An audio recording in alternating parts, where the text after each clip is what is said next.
Good morning. Just some food for thought. I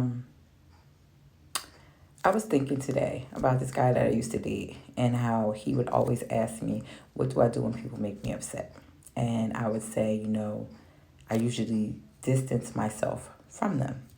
He would antagonize me and try to get me to like lash out and act out, and I didn't. Then we had an issue where I found out he might have been doing some suspect things, like maybe talking to other people, and I didn't even react to that. I didn't really say anything. So because I didn't say anything, I felt he picked a fight with me on purpose to just get some type of rise and reaction out of me. And it followed me canceling a date because my daughter was sick. So he basically made a thing about me not calling him all day. And I said, well, I didn't call anybody today. My daughter had a temperature. I was tending to my daughter. And he said, it doesn't matter if your daughter was sick, you could have called me. And right as I was about to like eat his ass up and spaz, something told me to stop. I mean, literally, I was like, "Ugh." And then I stopped and I'm like, what is this really about?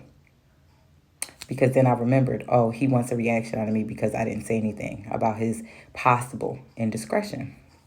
So he proceeded to like say some nasty things to me on the phone and hang up. He left me a nasty voicemail. He sent me a nasty text message, and he sent me a nasty message via Facebook Messenger.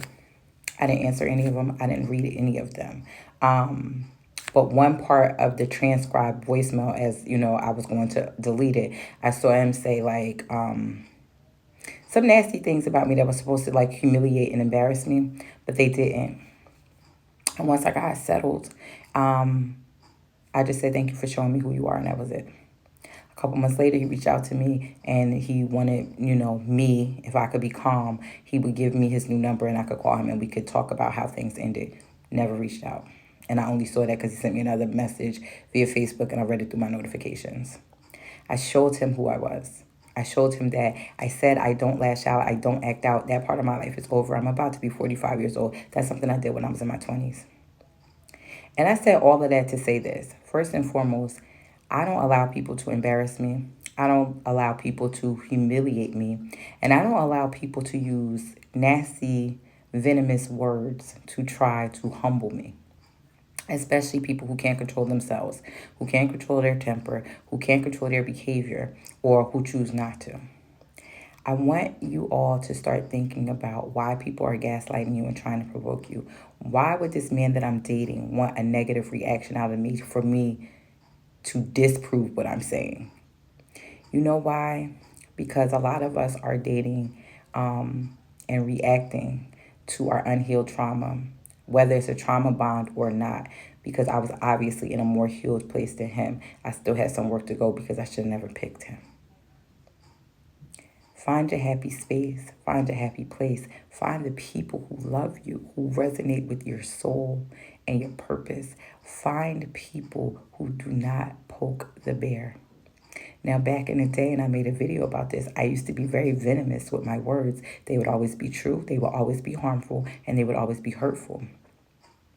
And I used to think it was only because I wasn't healed, and that was definitely part of it. But it would be because I would take so much shit from other people. I would let other people hurt me because I understood their pain. I understood why they were how they were. Now I have better boundaries, and I showed that. Amazing, authentic, and real. That's who I am, Amber Rayleigh. I am who I say I am. I do what I say I do. If I have a fucked up story of something I did when I wasn't unhealed, before I learned the lessons of life, I share it. And it's okay if people talk about me. It's okay if people call me names. It's okay for them to think whatever they think because I know what I know. And every day I make videos because I want everyone to just be comfortable with being who they are, to stop forcing themselves in situations that they don't belong in, whether that's a space that you shouldn't be in, whether that's a group that you shouldn't belong to. Stop changing who you are to fit in spaces that, like I said, you don't belong. And guess what? They don't want you there. I'm not trying to be mean. I'm just saying facts. I know what I know.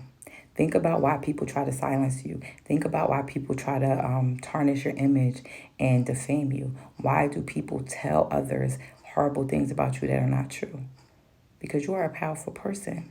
But we get so frustrated because it's very annoying. I'm not going to lie. I get frustrated too. It's very annoying to hear these people say these things. So we focus on that instead of Damn, I'm that girl if you're really talking about me like that. And it's not an ego thing, it's an actual factual thing. Like, you are making me the topic of your group chats, you're screen recording my videos, you're screenshotting the things that I am saying, you're reporting my videos because you don't want other people to hear it, you don't want people to see me, you don't want people to think that I have the sense that God gave me.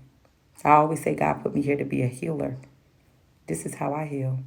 I am a licensed professional counselor, and I promise you, I had to fight for every opportunity that I got. I had to fight in every job that I was to prove that I wasn't just some ghetto girl who got there through affirmative action or some other bullshit that they put out there. My brain is what took me from the bottom to the top. I made it out the mud for real.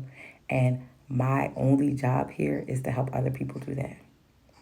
It's okay if people don't like what I have to say. It's okay if people don't agree with what I have to say. It's okay if people don't agree with my lifestyle. I said in a previous video, I'm not your typical spiritual guru. I'm not your typical spiritual girly because I cursed, because I used to smoke weed, because I used to drink excessively, because I just was the life of the party. Now I could do all of those things without substances.